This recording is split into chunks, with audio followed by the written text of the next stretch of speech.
श्री मैत्रेय जी कहते हैं, विदुर जी, इस प्रकार भगवान शंकर ने परचेताओं को उपदेश दिया।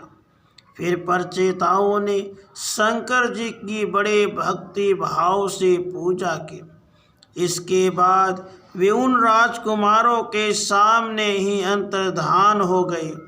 सब के सब परचेता जल में खड़े रहकर भगवान रुद्र के बताए स्तोत्र का जप करते हुए 10,000 वर्ष तक तपस्या करते रहे। इन दिनों राजा प्राचीन बरही का चित्त कर्म कांड में बहुत रम गया था। उन्हें अध्यात्म विद्या विशारद परम कृपालु नारद जी ने उपदेश दिया। उन्होंने कहा कि राजन, इन कर्मों के द्वारा तुम अपना कौन सा कल्याण करना चाहते हो? दुख के आत्यांतिक नाश और परमानंद की प्राप्ति का नाम कल्याण है, वह तो कर्मों से नहीं मिलता।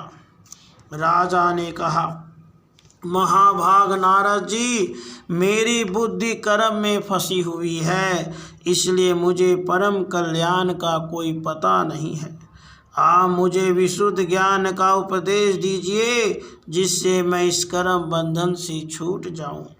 जो पुरुष कपट धर्म में ग्रस्त आश्रम में ही रहता हुआ पुत्र स्त्री और धन को ही परम पुरुषार्थ मानता है, वह ज्ञान व संसार अरण्य में ही भटकता रहने के कारण उस परम कल्याण को प्राप्त नहीं कर सकता। श्री नारद जी ने कहा, देखो राजन, तुमने यज्ञ में निर्दयता पूर्वक जिन हजारों पशुओं की बलि दी है, उन्हें आकाश में देखो। ये सब तुम्हारे द्वारा प्राप्त हुई पीड़ाओं को याद करते हुए बदला लेने के लिए तुम्हारी बाट देख रहे हैं। जब तुम मरकर परलोक में जाओगे, तब ये अत्यंत क्रोध में भरकर तुम्हें अपने लोहे के से सींगों से छेदेंगे। अच्छा, इस विषय में मैं तुम्हें एक प्राचीन उपाख्यान सुनाता हूँ। वह राजा पुरंजन का चरित्र है, उसे तुम मुझसे सावधान होकर सुनो। राजन, पूर्व काल में पुरंजन नाम का एक बड़ा यशस्वी राजा था। उसका अविज्ञात नामक एक मित्र था। कोई भी उसकी चेष्टाओं को समझ नहीं सकता था। राजा पुरंजन अपने रहने योग्य स्थान की खोज में सारी पृथ्वी में घूमा, फिर भी जब उसे कोई अनुरूप स्थान न मिला, तब वह कुछ उदास सा हो गया। उसे तरह तरह के भोगों की लालसा थी। उन्हें भोगने के लिए उसने संसार में जितने नगर देखे, उनमें से कोई भी उसे ठीक न जचा। एक दिन उसने हिमालय के दक्षिण तटवर्ती शिखरों पर कर्म भूमि भारत खंड में एक 9 द्वारों का नगर देखा। वह सब प्रकार के सुलक्षणों से संपन्न था। सब ओर से परकोटों, बगीचों, अटारियों, खाइयों, झरोखों और राजद्वारों से सुशोभित था। सोने, चांदी तथा लोहे के शिखरों वाले विशाल भवनों से खचाखच भरा था। उसके महलों की फर्शें नीलम, स्फटिक, वैदुर्य, मोती, पन्ने और लालों की बनी हुई थी। अपनी कांति के कारण वह नागों की राजधानी भोगवतीपुरी के समान जान पड़ता था। उसमें जहाँ तहाँ अनेकों सभा भवन, चौराहे, सड़कें, क्रीड़ा भवन, बाजार, विश्राम स्थान, ध्वजा, पताकाएं और मूंगे के चबूतरे सुशोभित थे। उस नगर के बाहर दिव्य वृक्ष और लताओं से पूर्ण एक सुंदर बाग था। उसके बीच में एक सरोवर सुशोभित था। उसके आसपास अनेकों पक्षी भांति भांति की बोली बोल रहे थे, भोरे गुंजार कर रहे थे। सरोवर के तट पर जो वृक्ष थे, उनकी डालियां और पत्ते शीतल झरनों के जलकणों से मिली हुई वासंती वायु के झकोरों से हिल रहे थे, और इस प्रकार वे तटवर्ती भूमि की शोभा बढ़ा रहे थे। वहाँ के वन्य पशु भी मुनि जनोचित अहिंसावादी व्रतों का पालन करने वाले थे, इसलिए उनसे किसी को कोई कष्ट नहीं पहुँचता था। वहाँ बार बार जो कोकिल की कुहू ध्वनि होती थी, उससे मार्ग में चलने वाले बटोहियों को ऐसा भ्रम होता था मानो वह बगीचा विश्राम करने के लिए उन्हें बुला रहा है। राजा पुरंजन ने उस अद्भुत वन में घूमते घूमते एक सुंदरी को आते देखा, जो अकस्मात उधर चली आई थी। उसके 10 सेवक थे, जिनमें से प्रत्येक 100 नायकों का पति था। एक 5 फन वाला सांप उसका द्वारपाल था, वही उसकी सब ओर से रक्षा करता था। वह सुंदरी भोली भाली किशोरी थी और विवाह के लिए श्रेष्ठ पुरुष की खोज में थी। उसकी नासिका, दंत पंक्ति, कपोल और मुख बहुत सुंदर थे। उसके समान कानों में कुंडल झिलमिला रहे थे। उसका रंग सांवला था, कटी पदे सुंदर था। वह पीले रंग की साड़ी और सोने की करधनी पहने हुए थी। चलते समय चरणों से नूपुरों की झनकार करती जाती थी। अधिक क्या, वह साक्षात कोई देवी सी जान पड़ती थी। वह गजगामिनी बाला, किशोरावस्था की सूचना देने वाले अपने गोल गोल समान और परस्पर सटे हुए सतनों को लज्जावश बार बार अंचल से ढकती जाती थी।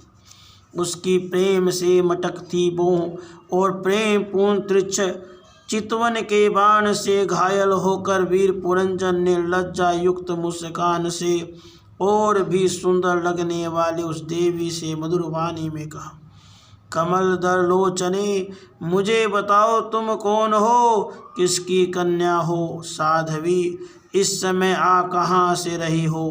भीरू, इस पुरी के समीप तुम क्या करना चाहती हो?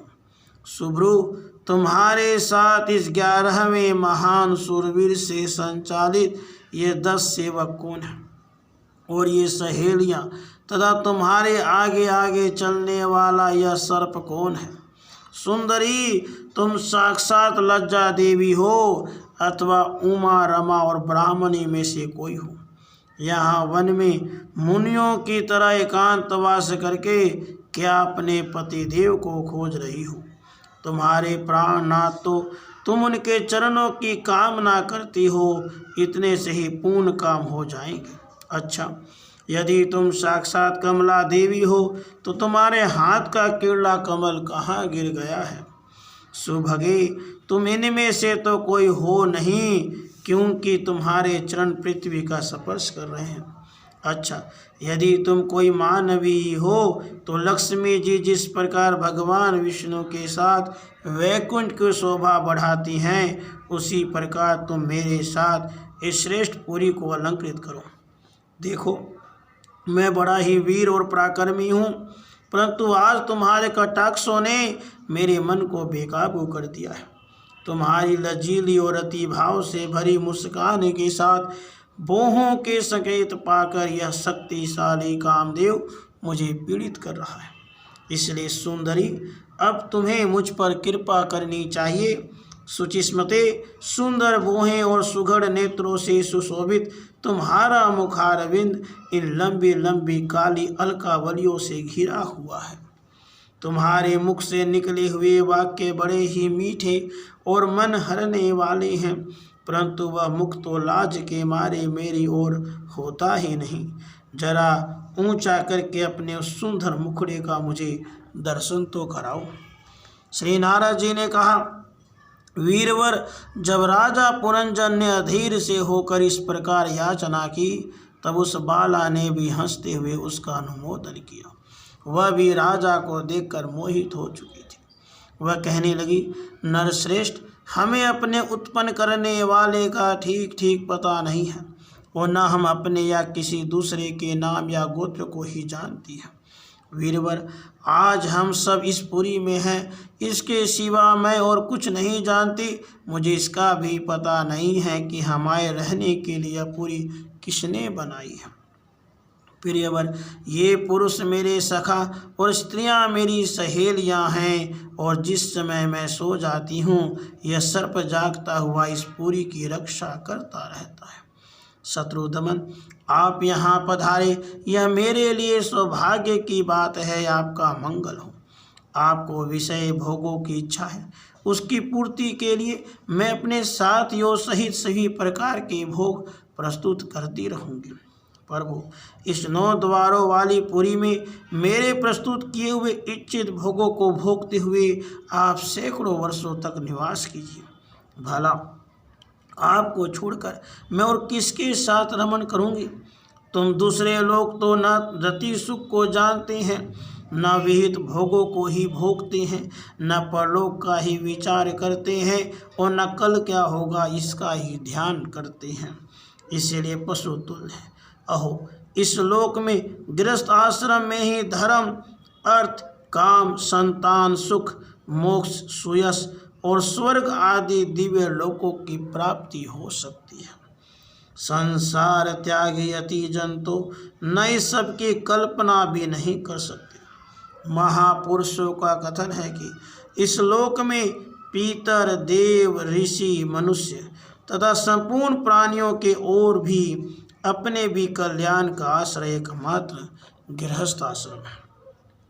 वीर शिरोमणि, लोक में मेरी जैसी कौन स्त्री होगी जो स्वयं प्राप्त हुए आप जैसे सुप्रसिद्ध, उदारचित और सुंदर पति को वरण न करेगी।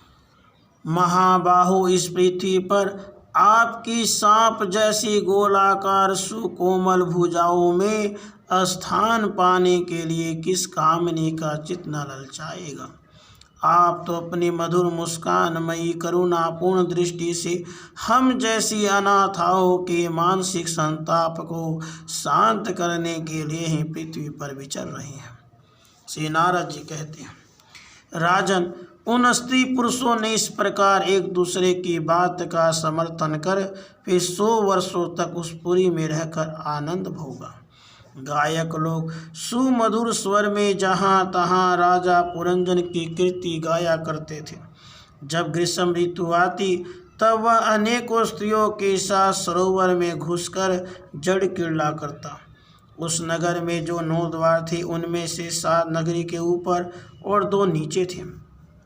उस नगर का जो कोई राजा होता उसके पृथक पृथक देशों में जाने के लिए द्वार बनाए गए थे। राजन, इनमें से 5 पूर्व, 1 दक्षिण, 1 उत्तर और 2 पश्चिम की ओर थी। उनके नामों का मैं वर्णन करता हूँ।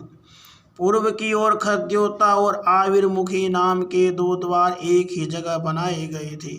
उनमें होकर राजा पुरंजन अपने मित्र द्युमान के साथ भी ब्राजित नामक देश को जाया करता था। इसी प्रकार उस ओर नलिनी और नालिनी नाम के 2 और द्वार भी एक ही जगह बनाए गए थे। उनसे होकर वह अवधूत के साथ सौरभ नामक देश को जाता था।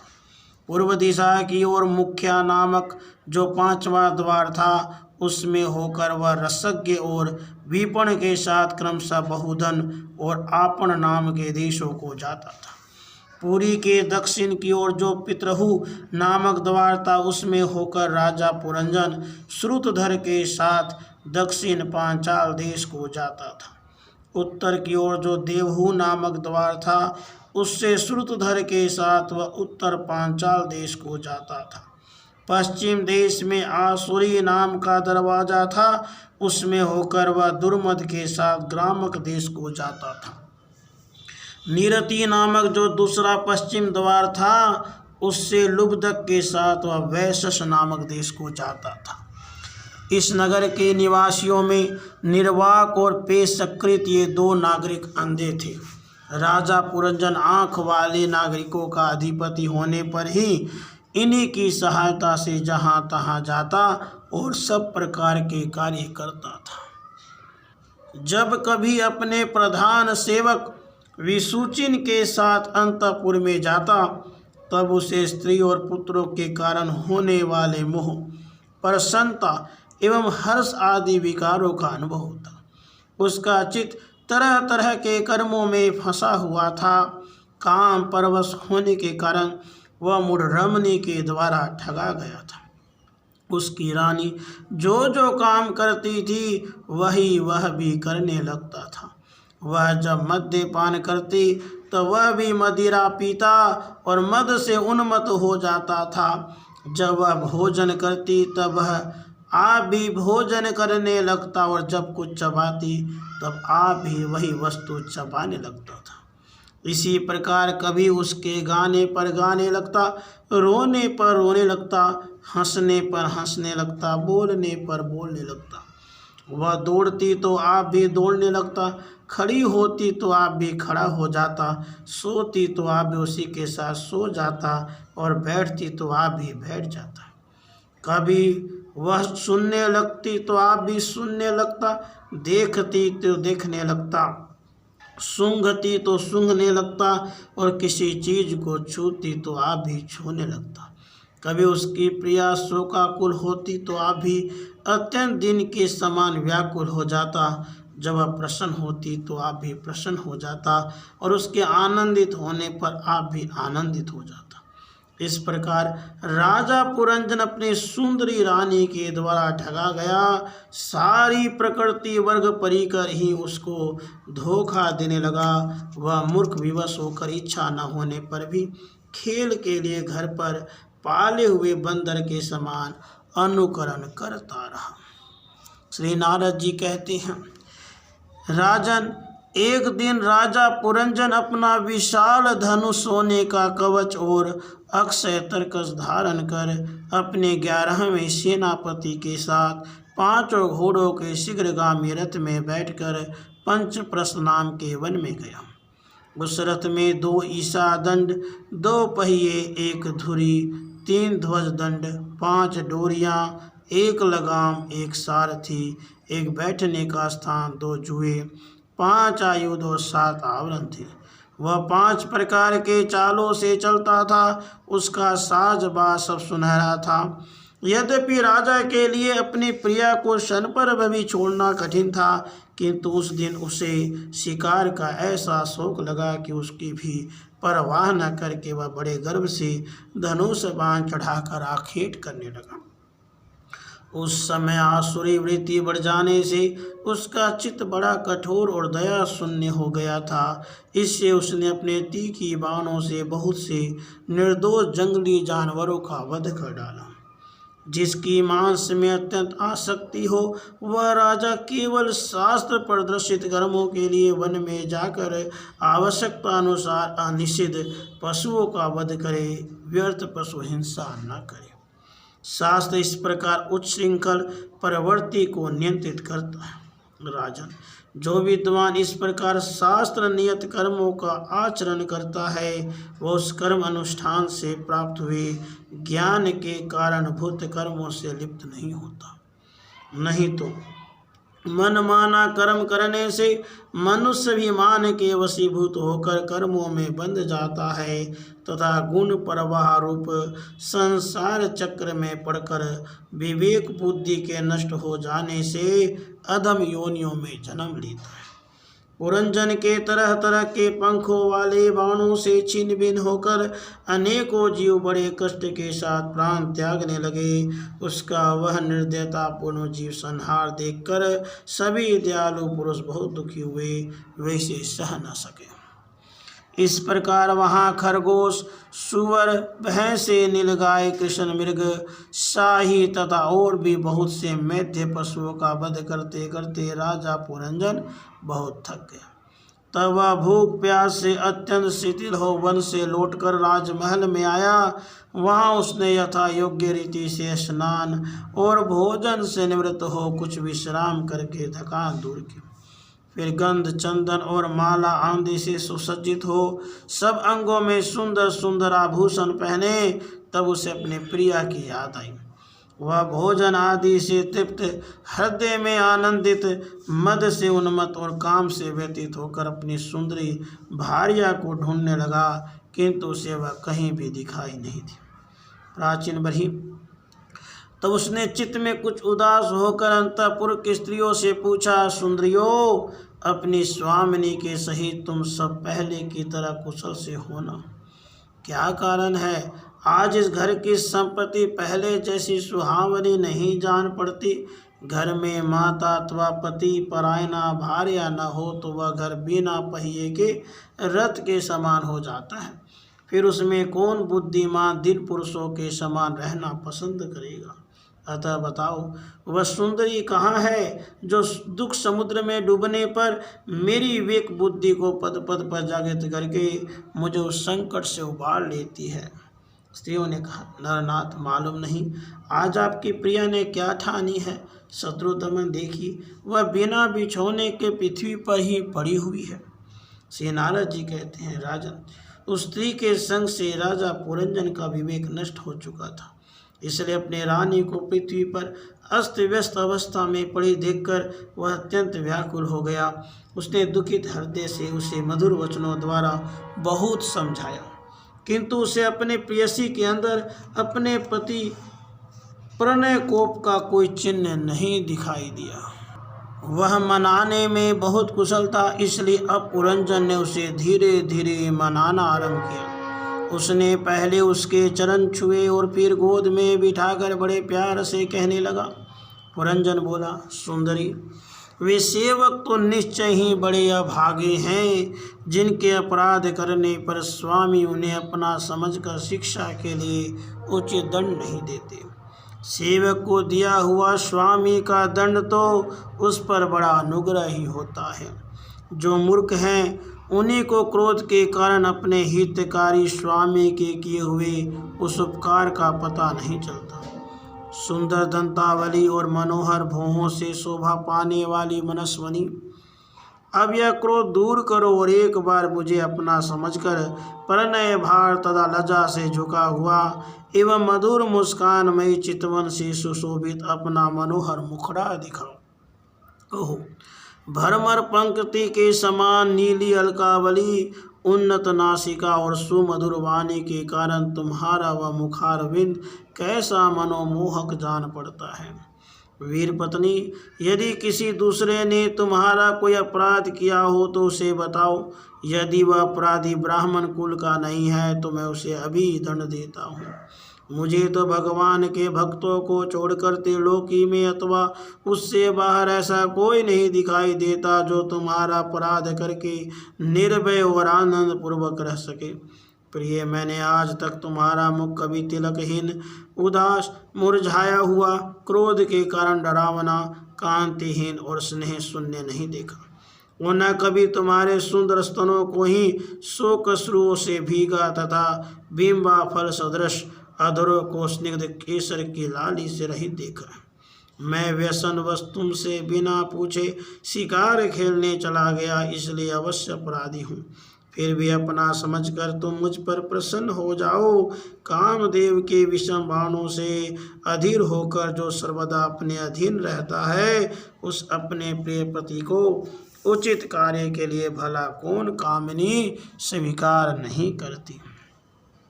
श्री नारद जी कहते हैं, महाराज, इस प्रकार वह सुंदरी अनेकों नखरों से पुरंजन को पूरी तरह अपने वश में कर उसे आनंदित करती हुई विहार करने लगी। उसने अच्छी तरह स्नान कर अनेक प्रकार के मांगलिक श्रृंगार किए। भोजन आदि से तृप्त होकर वह राजा के पास आई। राजा ने उस मनोहर मुख वाली राजमहिषी का सादर अभिनंदन किया। पुरंजनी ने राजा का आलिंगन किया और राजा ने उसे गले लगाया।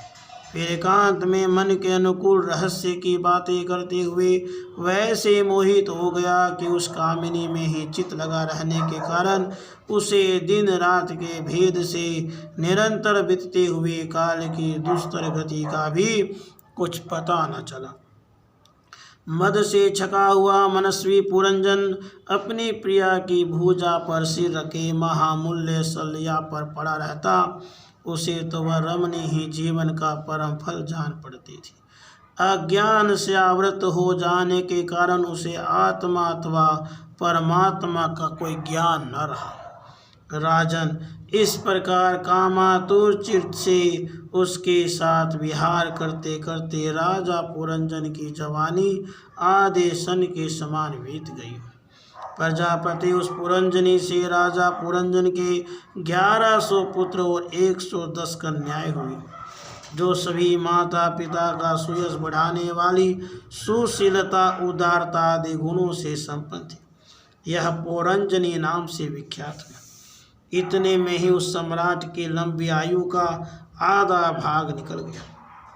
फिर पांचाल राज पुरंजन ने पितृवंश की वृद्धि करने वाले पुत्रों का वधुओं के साथ और कन्याओं का उनके योग्य वरों के साथ विवाह कर दिया। पुत्रों में से प्रत्येक के 100 पुत्र हुए। उनसे वृद्धि को प्राप्त हुआ पुरंजन का वंश सारे पांचाल देश में फैल गया। इन पुत्र पौत्र गृह को सेवक और मंत्री आदि में दृढ़ ममता हो जाने से वह इन विषयों में ही बंध गया। फिर तुम्हारी तरह उसने भी अनेक प्रकार के भोगों की कामना से यज्ञ की दीक्षा ले तरह तरह के पशु हिंसा में घोर यज्ञों से देवता, पितर और भूतपतियों की आराधना की। इस प्रकार वह जीवन भर आत्मा का कल्याण करने वाले कर्मों की ओर से असावधान और कुटुंब पालन में व्यस्त रहा।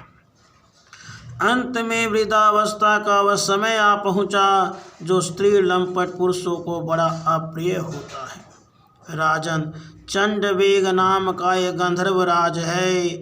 उसके अधीन 360 महाबलवान गंधर्व रहते हैं।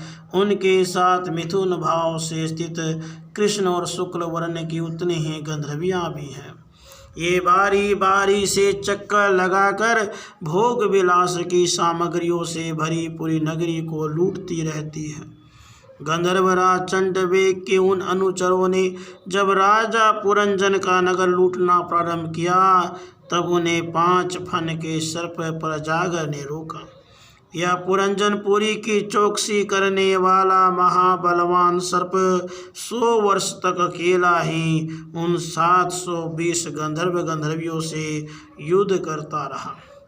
बहुत से वीरों के साथ अकेले ही युद्ध करने के कारण अपने एकमात्र संबंधी प्रजागर को बलहीन हुआ देख राजा पुरंजन को अपने राष्ट्र और नगर में रहने वाले अन्य बांधवों के साथ बड़ी चिंता हुई। वह इतने दिनों तक पांचाल देश के उस नगर में अपने दूतों द्वारा लाए हुए कर को लेकर विषय भोग में मस्त रहता था। स्त्री के वशीभूत रहने के कारण इस अवश्यम भावी भय का उसे पता ही न चला। राजन, इन्हीं दिनों काल की एक कन्या वर की खोज में त्रिलोकी में भटकती रही, फिर भी उसे किसी ने स्वीकार नहीं किया। वह काल्य कन्या बड़ी भाग्यहीना थी, इसलिए लोग उसे दुर्भगा कहते थे।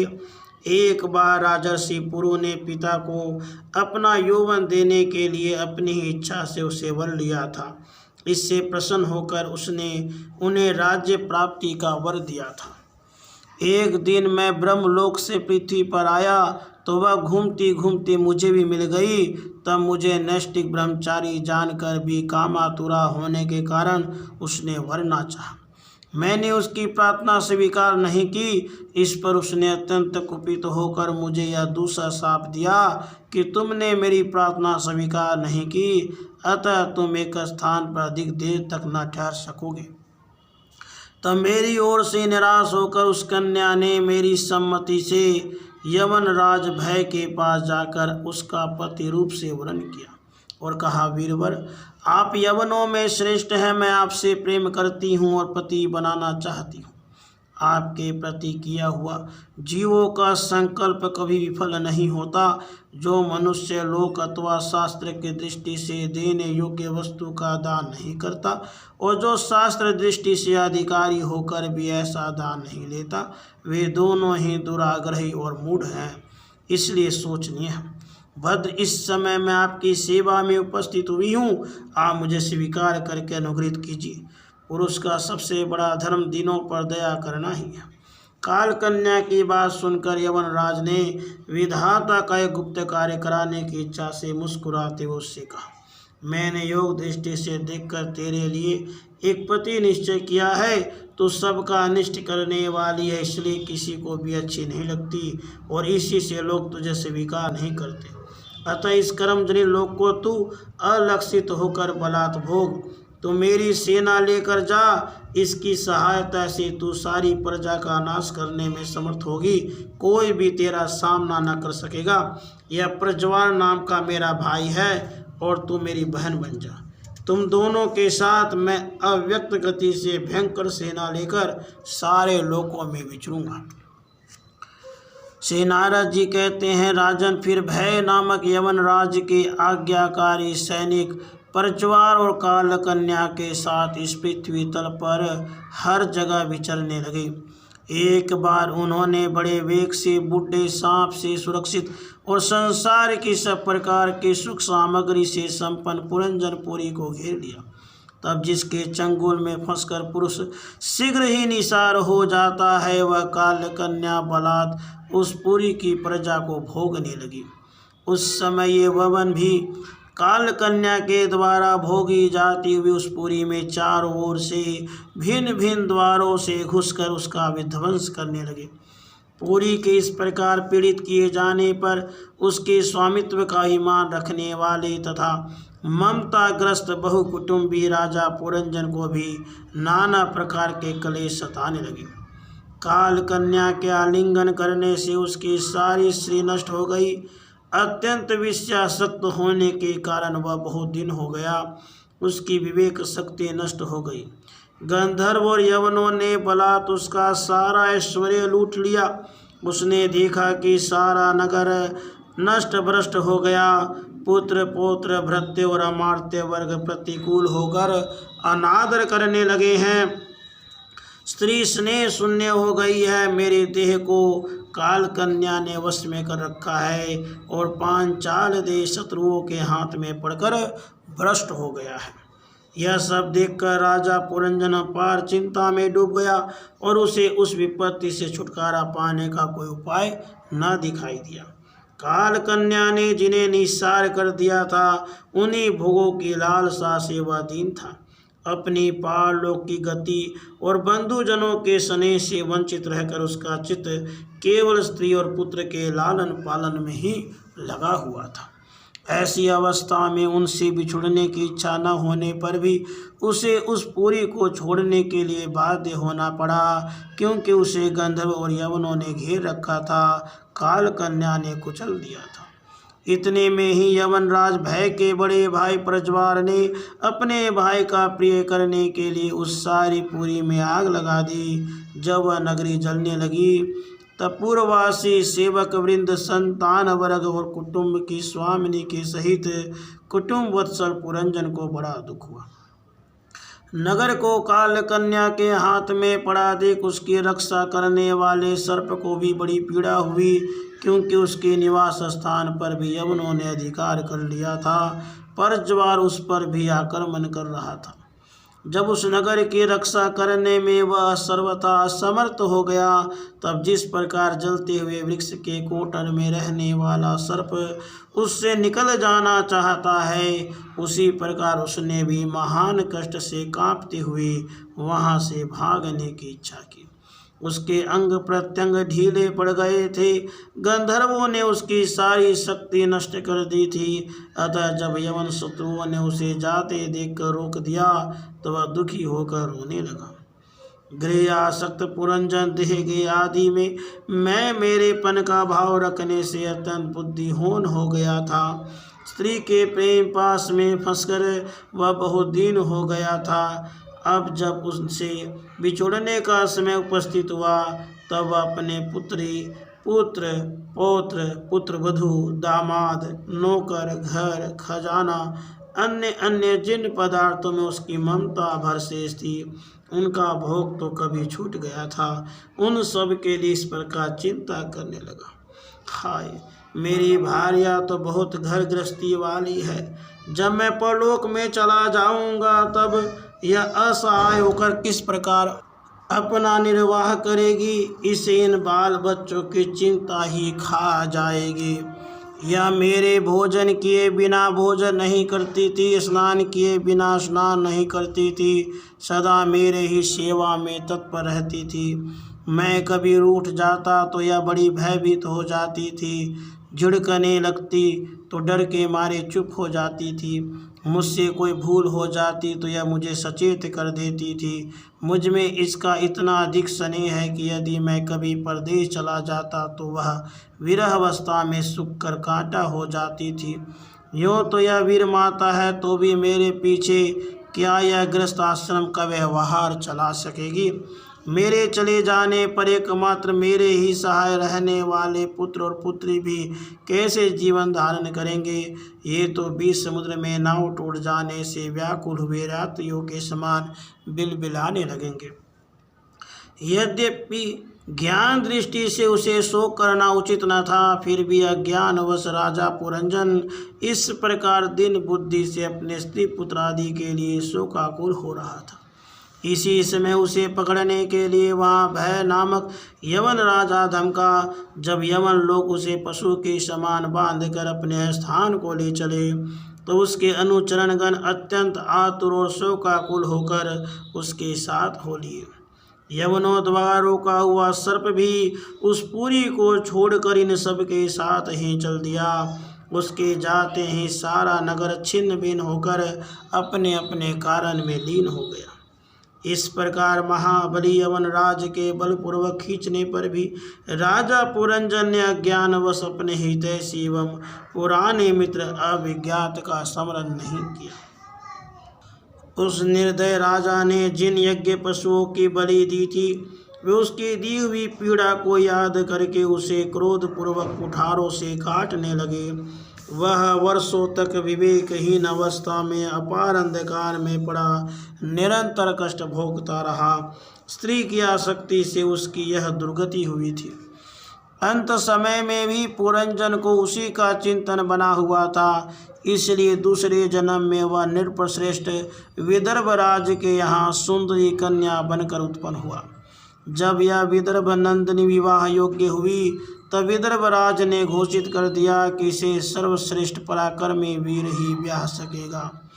तब शत्रुओं के नगरों को जीतने वाले पांड्य नरेश महाराज मल्ल ध्वज ने समर भूमि में समस्त राजाओं को जीतकर उसके साथ विवाह किया। उससे महाराज मल्ल ध्वज ने एक श्यामल लोचना कन्या और उससे छोटे 7 पुत्र उत्पन्न किए, जो आगे चलकर द्रविड़ देश के 7 राजा हुए। राजन फिर उनमें से प्रत्येक पुत्र के बहुत बहुत पुत्र उत्पन्न हुए, जिनके वंशधर इस पृथ्वी को मनवंतर के अंत तक तथा उसके बाद भी भोगेंगे। राजा मल्लध्वज की पहली पुत्री बड़ी व्रतशिला थी। उसके साथ अगस्त्य ऋषि का विवाह हुआ। उससे उनके दृढ़च्युत नामक पुत्र हुआ और दृढ़च्युत के इद्धमवाह हुआ। अंत में राजर्षि मल्लध्वज पृथ्वी को पुत्रों में बांटकर भगवान श्री कृष्ण की आराधना करने की इच्छा से मलय पर्वत पर चले गए। उस समय चंद्रिका जिस प्रकार चंद्रदेव का अनुसरण करती है, उसी प्रकार मतलोचना वैदर्भी ने अपने घर, पुत्र और समस्त भोगों की तिलांजलि दे पांड्य नरेश का अनुगमन किया। वहाँ चंद्रवसा, ताम्रप्रणी और वटोदका नाम की 3 नदियाँ थीं। उनके पवित्र जल में स्नान करके वे प्रतिदिन अपने शरीर और अंतःकरण को निर्मल करते थे। वहाँ रहकर उन्होंने कंद, बीज, मूल, फल, पुष्प, पत्ते तीनों और जल से ही निर्वाह करते हुए बड़ा कठोर तप किया। इससे धीरे धीरे उनका शरीर बहुत सूख गया। महाराज मल्लध्वज ने सर्वत्र समदृष्टि रखकर शीत उष्ण, वर्षा, वायु, भूख प्यास, प्रिय और सुख दुख आदि सभी द्वंद्वों को जीत लिया। तप और उपासना से वासनाओं को निर्मूल कर यम नियम आदि के द्वारा इंद्रिय, प्राण और मन को वश में करके वे आत्मा में ही ब्रह्म भावना करने लगे। इस प्रकार 100 दिव्य वर्षों तक स्थानों के समान निश्चल भाव से एक ही स्थान पर बैठे रहे। भगवान वासुदेव में सुदृढ़ प्रेम हो जाने के कारण इतने समय तक उन्हें शरीर आदि का भी भान न हुआ। राजन गुरु स्वरूप साक्षात श्री हरि के उपदेश किए हुए तथा अपने अंतःकरण में सब और स्फुरित होने वाली विशुद्ध विज्ञान दीपक से उन्होंने देखा कि अंतःकरण की वृत्ति का प्रकाशक आत्मा स्वप्न अवस्था की भांति देह आदि समस्त उपाधियों में व्याप्त उनसे पृथक भी है। ऐसा अनुभव करके वे सब ओर से उदासीन हो गए। फिर अपने आत्मा को परब्रह्म में और परब्रह्म को आत्मा में अभिन्न रूप से देखा और अंत में इस अभेद चिंतन को भी त्याग कर सर्वथा शांत हो गए। राजन, इस समय पति परायणा वेदर्भी सब प्रकार के भोगों को त्याग कर अपने परम धर्मज्ञ पति मलय ध्वज की सेवा बड़े प्रेम से करती थी। वह चीर वस्त्र धारण किए रहती, व्रत उपवास आदि के कारण उसका शरीर अत्यंत कृश हो गया था और सिर के बाल आपस में उलझ जाने के कारण उनसे सटे पड़ गई थी। उस समय अपने पति देव के साथ वह अंगार भाव को प्राप्त धूम रहित अग्नि के समीप अग्नि की शांत शिखा के समान सुशोभित हो रही थी। उसके पति परलोकवासी हो चुके थे, परंतु पूर्ववत स्थिर आसन में विराजमान थे। इस रहस्य को न जानने के कारण वह उनके पास जाकर उनकी पूर्ववत सेवा करने लगी। चरण सेवा करते समय जब उसे अपने पति के चरणों में गर्मी बिल्कुल नहीं मालूम हुई, तब तो वह झुंड से बिछड़ी हुई मृगी के समान चित्त में अत्यंत व्याकुल हो गई। उस बिहड़ वन में अपने को अकेली और दीन अवस्था में देखकर वह बड़ी शोकाकुल हुई और आंसुओं की धारा से स्तनों को भिगोती हुई बड़े जोर जोर से रोने लगी। वह बोली, राजर्षे उठिए उठिए, समुद्र से घिरी हुई यह वसुंधरा लुटेरों और अधार्मिक राजाओं से भयभीत हो रही है, आप इनकी रक्षा कीजिए। पति के साथ वन में गई हुई वह अबला इस प्रकार विलाप करती हुई पति के चरणों में गिर गई और रो रो कर आंसू बहाने लगी। लकड़ियों की चिता बनाकर उसने उस पर पति का शव रखा और अग्नि लगाकर विलाप करते करते स्वयं सती होने का निश्चय किया। राजन, इसी समय उसका कोई पुराना मित्र एक आत्मज्ञानी ब्राह्मण वहां आया। उसने उस रोती हुई अबला को मधुर वाणी में समझाते हुए कहा। ब्राह्मण ने कहा, तू कौन है, किसकी पुत्री है और जिसके लिए तू शोक कर रही है, वह यह सोया हुआ पुरुष कौन है? क्या तुम मुझे नहीं जानती? वही मैं तेरा मित्र हूँ जिसके साथ तू पहले विचरा करती थी। सखी, क्या तुम्हें अपनी याद आती है? किसी समय मैं तुम्हारा अविज्ञात नाम का सखा था। तुम पृथ्वी के भोग भोगने के लिए निवास स्थान की खोज में मुझे छोड़कर चले गए थे। आर्य, पहले मैं और तुम एक दूसरे के मित्र एवं मानस निवासी हंस थे। हम दोनों सहस्र वर्षों तक बिना किसी निवास स्थान के ही रहे थे, किंतु मित्र, तुम विषय भोगों की इच्छा से मुझे छोड़कर यहाँ पृथ्वी पर चले आए। यहाँ घूमते घूमते तुमने एक स्त्री का रचा हुआ स्थान देखा। उसमें 5 बगीचे, 9 दरवाजे, 1 द्वारपाल, 3 परकोटे, 6 वैश्यकुल और 5 बाजार थे। वह 5 उपादान कारणों से बना हुआ था और उसकी स्वामिनी एक स्त्री थी। महाराज, इंद्रियों के 5 विषय उसके बगीचे थे। 9 इंद्रिय छिद्र द्वार थे। तेज, जल और अन्न 3 परकोटे थे। मन और 5 ज्ञानेंद्रियाँ 6 वैश्यकुल थे। क्रिया शक्ति रूप कर्मेंद्रियाँ ही बाजार थी। 5 भूत ही उसके कभी क्षीण न होने वाले उपादान कारण थे और बुद्धि शक्ति ही उसकी स्वामिनी थी। यह एक ऐसा नगर था जिसमें प्रवेश करने पर पुरुष ज्ञान शून्य हो जाता, अपने स्वरूप को भूल जाता है। भाई, उस नगर में उसकी स्वामिनी के फंदे में पड़कर उसके साथ विहार करते करते तुम भी अपने स्वरूप को भूल गए और उसी के संग से तुम्हारी यह दुर्दशा हुई है।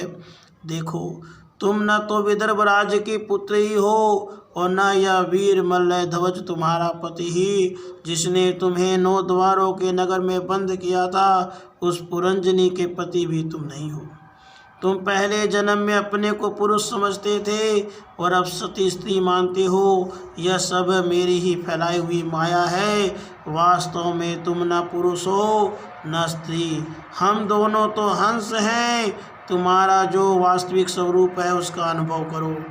मित्र, जो मैं ईश्वर हूँ वही तुम जो हो।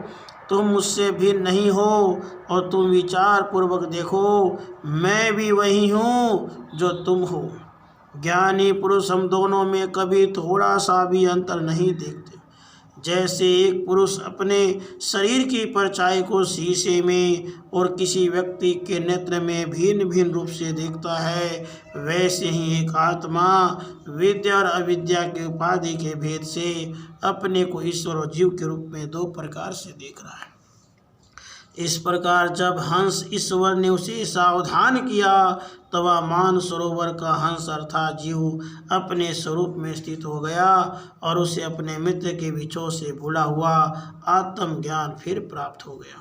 प्राचीन बरही, मैंने तुम्हें परोक्ष रूप से यह आत्मज्ञान का दिग्दर्शन कराया है, क्योंकि जगतकर्ता जगदीश्वर को परोक्ष वर्णन ही अधिक प्रिय है।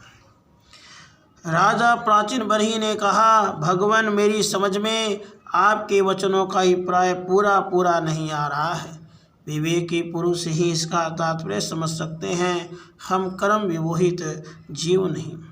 श्री नारद जी ने कहा, राजन, पुरंजन नगर का निर्माता जीव है, जो अपने लिए 1, 2, 3, 4 अथवा बहुत पैरों वाला या बिना पैरों का शरीर पूर्ण तैयार कर लेता है।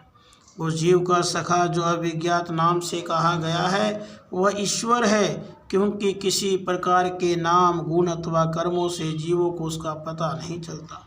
जीव ने जब सुख दुख रूप सभी प्राकृत विषयों को भोगने की इच्छा की, तब उसने दूसरे शरीर की अपेक्षा 9 द्वार, 2 हाथ और 2 पैरों वाला मानव देह ही पसंद किया।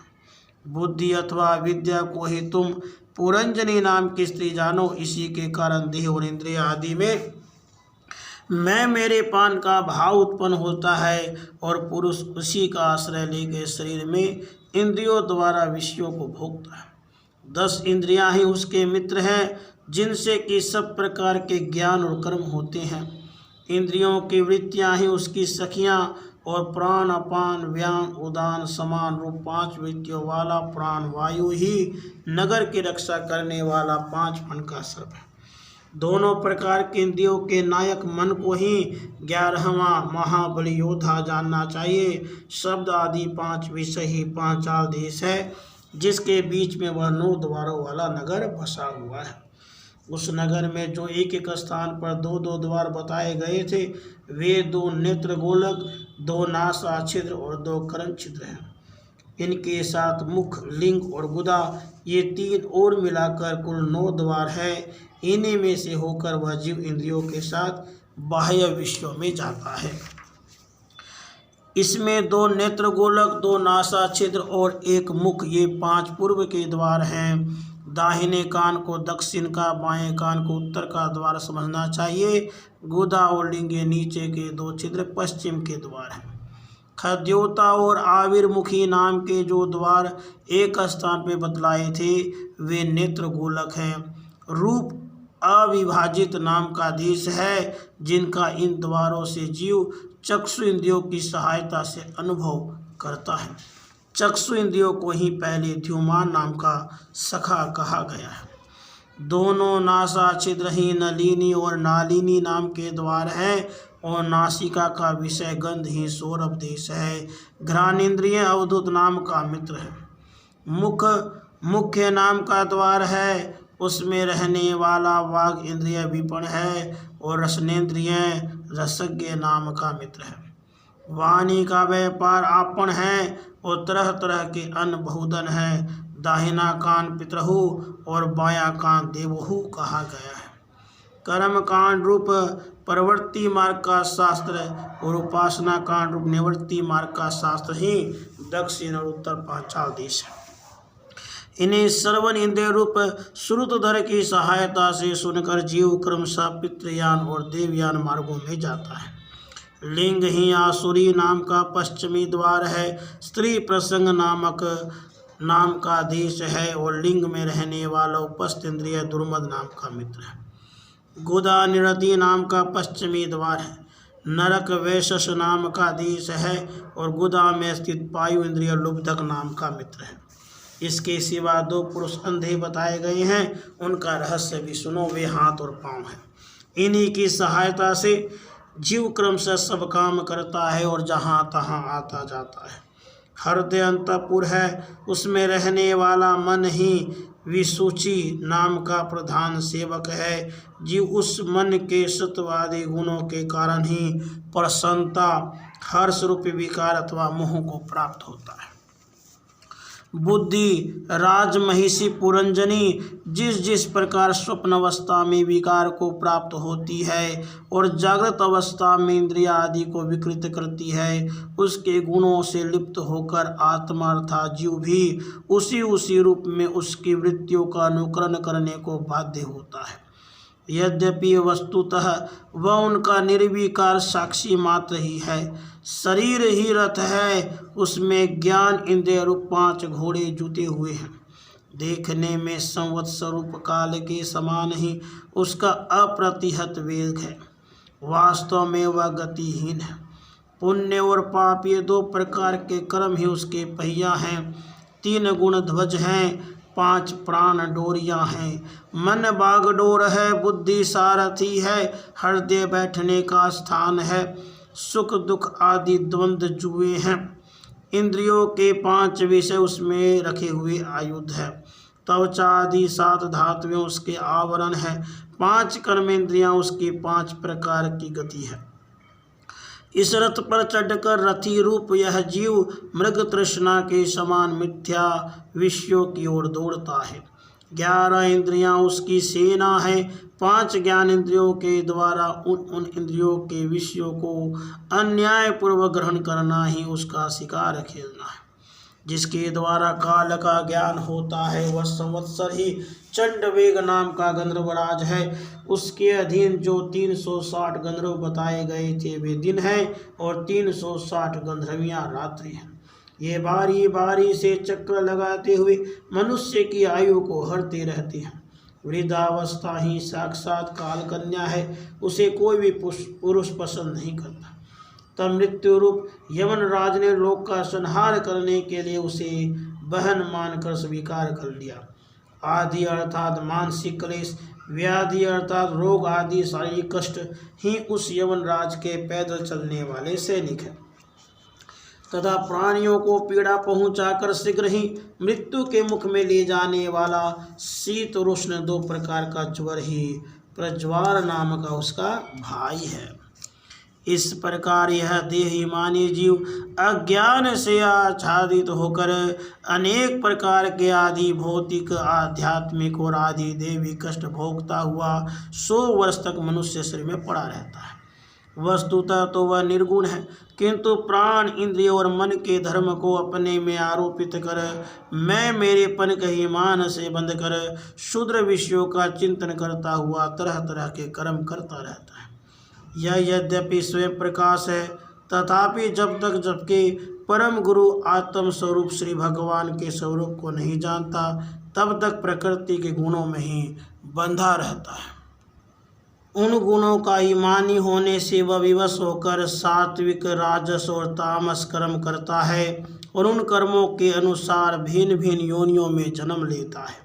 वह कभी तो सात्विक कर्मों के द्वारा प्रकाश बहुल स्वर्ग आदि लोक प्राप्त करता है, कभी राजसी कर्मों के द्वारा दुखमय रजोगुणी लोकों में जाता है जहाँ उसे तरह तरह के कर्मों का क्लेश उठाना पड़ता है।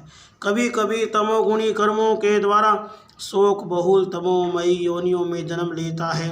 इस प्रकार अपने कर्म और गुणों के अनुसार देव योनि, मनुष्य योनि अथवा पशु पक्षी योनि में जन्म लेकर वह अज्ञान आनंद जीव कभी पुरुष, कभी स्त्री और कभी नपुंसक होता है। जिस प्रकार बेचारा भूख से व्याकुल कुत्ता दर दर भटकता हुआ अपने प्रारब्ध अनुसार कहीं डंडा खाता है और कहीं भात खाता है, उसी प्रकार यह जीव चित्त में नाना प्रकार की वासनाओं को लेकर ऊंचे नीचे मार्ग से ऊपर नीचे अथवा मध्य के लोकों में भटकता हुआ अपने कर्मानुसार सुख दुख भोगता रहता है। आदि देविक, आदि भौतिक और आध्यात्मिक इन 3 प्रकार के दुखों में से किसी भी प्रकार के एक से जीव का सर्वथा छुटकारा नहीं हो सकता। यदि कभी वैसा जान पड़ता है तो वह केवल तात्कालिक निवृत्ति ही है। वह ऐसी ही है जैसे कोई सिर पर भारी बोझा ढोकर ले जाने वाला पुरुष उसे कंधे पर रख ले। इसी तरह सभी प्रतिक्रिया दुख निवृत्ति जाननी चाहिए। यदि किसी उपाय से मनुष्य एक प्रकार के दुख से छुट्टी पाता है तो दूसरा दुख आकर उसके सिर पर सवार हो जाता है। हे नरेश, जिस प्रकार स्वप्न में होने वाला स्वप्नांतर उस स्वप्न से सर्वथा छूटने का उपाय नहीं है, उसी प्रकार कर्म फल भोग से सर्वथा छूटने का उपाय केवल कर्म नहीं हो सकता, क्योंकि कर्म और कर्म फल भोग दोनों ही अविद्या युक्त होते हैं। जिस प्रकार स्वप्नावस्था में अपने मनोमय लिंग शरीर से विचरने वाले प्राणी को स्वप्न के पदार्थ न होने पर भी भासते हैं, उसी प्रकार यह दृश्य पदार्थ वस्तुतः न होने पर भी जब तक अज्ञान निद्रा नहीं टूटती बने ही रहते हैं और जीव को जन्म मरण रूप संसार से मुक्ति नहीं मिलती। अतः इनकी आत्यांतिक निवृत्ति का उपाय एकमात्र आत्मज्ञान ही है। राजन, जिस अविद्या के कारण परमार्थ स्वरूप आत्मा को यह जन्म मरण रूप अनर्थ परंपरा प्राप्त हुई है, उसकी निवृत्ति गुरु स्वरूप श्रीहरि में सुदृढ़ भक्ति होने पर हो सकती है। भगवान वासुदेव में एकाग्रता पूर्वक सम्यक प्रकार से किया हुआ भक्ति भाव ज्ञान और वैराग्य का आविर्भाव कर देता है। राजर्षि, यह भक्ति भाव भगवान की कथाओं के आश्रित रहता है, इसलिए जो श्रद्धा पूर्वक उन्हें प्रतिदिन सुनता या पढ़ता है उसे बहुत शीघ्र उसकी प्राप्ति हो जाती है। राजन, जहाँ भगवत गुणों को कहने अथवा सुनने में तत्पर विशुद्ध चित्त भक्तजन रहते हैं, उस साधु समाज में सब और महापुरुषों के मुख से निकले हुए श्री मधुसूदन भगवान के चरित्र रूप शुद्ध अमृत की अनेकों नदियाँ बहती रहती हैं। जो लोग अतृप्त चित्त से श्रवण में तत्पर अपने कर्ण कुहरों द्वारा उस अमृत का चक्कर पान करते हैं, उन्हें भूख प्यास भय शोक और मोह आदि कुछ भी बाधा नहीं पहुंचा सकते। हाय, स्वभावतः प्राप्त होने वाले सुधा पिपासा आदि विघ्नों से सदा घिरा हुआ जीव समुदाय श्री हरि के कथामृत सिंधु से प्रेम नहीं करता। साक्षात प्रजापतियों के पति ब्रह्मा जी, भगवान शंकर, शाम्भु मनु दक्ष आदि प्रजापतिगण, सनक आदि नैष्टिक ब्रह्मचारी, मरीचि, अत्रि, अंगिरा, पुलस्त्य, कुलह, क्रतु, भृगु, वशिष्ठ और मैं, ये जितने ब्रह्मवादी मुनिगण हैं, समस्त वांगमय के अधिपति होने पर भी तप उपासना और समाधि के द्वारा ढूंढ ढूंढ कर हार गए, फिर भी उस सर्वसाक्षी परमेश्वर को आज तक न देख सके। वेद भी अत्यंत विस्तृत है, उसका पार पाना हंसी खेल नहीं। अनेकों महानुभाव उसकी आलोचना करके मंत्रों में बताए हुए वर्ज हस्तवादी गुणों से युक्त इंद्र आदि देवताओं के रूप में भिन्न भिन्न कर्मों के द्वारा यद्यपि उस परमात्मा का ही यजन करते हैं, फिर भी उसके स्वरूप को वे भी नहीं जानते। हृदय में बार बार चिंतन किए जाने पर भगवान जिस समय जिस जीव पर कृपा करते हैं, उसी समय वह लौकिक व्यवहार एवं वैदिक कर्म मार्ग की बदमूल आस्था से छुट्टी पा जाता है। हे राजन, तुम इन कर्मों में परमार्थ बुद्धि मत करो, ये सुनने में ही प्रिय जान पड़ते हैं, परमार्थ का तो स्पर्श भी नहीं करा सकते। ये जो परमार्थवत दिख पड़ते हैं, इसमें केवल अज्ञान ही कारण है। जो मलिन मति कर्मवादी लोग वेद को कर्म परक बताते हैं, वे वास्तव में उसका मर्म नहीं जानते। इसका कारण यही है कि वे अपने स्वरूपभूत लोक आत्म तत्व को नहीं जानते, जहाँ साक्षात श्री जनार्दन भगवान विराजमान है। पूर्व की ओर अग्रभाग वाली कुशाओं से संपूर्ण भूमंडल को आच्छादित करके अनेकों पशुओं का वध करने से तुम बड़े कर्म अभिमानी और उद्धत हो गए हो, किंतु वास्तव में तुम्हें कर्म या उपासना किसी के भी रहस्य का पता नहीं है।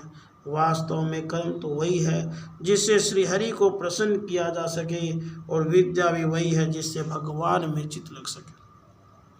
श्रीहरि संपूर्ण देहधारियों के आत्मा नियामक और स्वतंत्र कारण हैं, अतः उनके चरण तल ही मनुष्यों के एकमात्र आश्रय हैं, और उन्हीं से संसार में सबका कल्याण हो सकता है। जिससे किसी को अनुमात्र भी भय नहीं होता, वही उसका प्रियतम आत्मा है। ऐसा जो पुरुष जानता है वही ज्ञानी है, और जो ज्ञानी है वही गुरु एवं साक्षात श्री हरि है। श्री नारद जी कहते हैं, पुरुष श्रेष्ठ, यहाँ तक जो कुछ कहा गया उससे तुम्हारे प्रश्न का उत्तर हो गया। अब मैं एक भली भांति निश्चित किया हुआ गुप्त साधन बताता हूँ, ध्यान देकर सुनो। पुष्प वाटिका में अपनी हरिणी के साथ विहार करता हुआ एक हरिण मस्त घूम रहा है। वह दूब आदि छोटे छोटे अंकुरों को चर रहा है। उसके कान भौरों के मधुर गुंजार में लग रहे हैं। उसके सामने ही दूसरे जीवों को मारकर उसका पेट पालने वाले भेड़िए ताक लगाए खड़े हैं, और पीछे से शिकारी व्याध ने बींधने के लिए उस पर बाण छोड़ दिया है। परंतु हरिण इतना बेसुध है कि इसे इसका कुछ भी पता नहीं। एक बार इस हरिण के दशा पर विचार करो। राजन, इस रूपक का आशय सुनो। यह मृत प्राय हरिण तुम ही हो। तुम अपने दशा पर विचार करो। पुष्पों की तरह ये स्त्रियां केवल देखने में सुंदर है। इन स्त्रियों के रहने का घर ही पुष्प वाटिका है। इसमें रहकर तुम पुष्पों के मधु और गंध के समान शूद्र सकाम कर्मों के फल रूप जीव और जनन इंद्रियों को प्रिय लगने वाले भोजन तथा स्त्री संग आदि तुच्छ भोगों को ढूंढ रहे हो। स्त्रियों से घिरे रहते हो। अपने मन को तुमने उन्हीं में फंसा रखा है। स्त्री पुत्रों का मधुर भाषण ही भौरों का मधुर गुंजार है। तुम्हारे कान उसी में आसक्त रहते हैं। सामने ही भेड़ियों के झुंड के समान काल के अंश दिन और रात तुम्हारी आयु को हर रहे हैं, परंतु तुम उनकी कुछ भी परवाह न कर गृहस्थी के सुखों में मस्त हो रहे हो। तुम्हारे पीछे गुपचुप लगा हुआ शिकारी काल अपने पीछे छिपे हुए बाण से तुम्हारे हृदय को दूर से ही बींध डालना चाहता है। इस प्रकार अपने को मृग की सी स्थिति में देखकर तुम अपने चित्त को हृदय के भीतर निरुद्ध करो और नदी की भांति प्रवाहित होने वाली श्रवण इंद्रियों की बाह्य वृत्ति को चित्त में स्थित करो। जहाँ कामी पुरुष की चर्चा होती रहती है, उस गृहस्थ आश्रम को छोड़कर परमहंस के आशय श्री हरि को प्रसन्न करो और क्रमशः सभी विषयों से विरत हो जाओ। राजा प्राचीन बरही ने कहा, हे भगवान, आपने कृपा करके मुझे जो उपदेश दिया उसे मैंने सुना और उस पर विशेष रूप से विचार भी किया। मुझे कर्म का उपदेश देने वाले इन आचार्यों का निश्चय ही इसका ज्ञान नहीं है। यदि ये इस विषय को जानते तो मुझे उसका उपदेश क्यों न करते। विप्रवर, मेरे उपाधियों ने आत्म तत्व के विषय में मेरे हृदय में जो महान संशय खड़ा कर दिया था उसे आपने पूरी तरह से काट दिया। इस विषय में इंद्रियों की गति न होने के कारण मंत्र दृष्टा ऋषियों को भी मोह हो जाता है।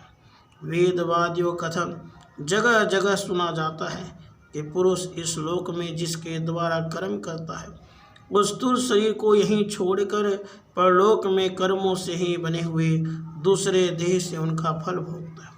किंतु यह बात कैसे हो सकती है, क्योंकि उन कर्मों का कर्ता स्थूल शरीर तो यहीं नष्ट हो जाता है।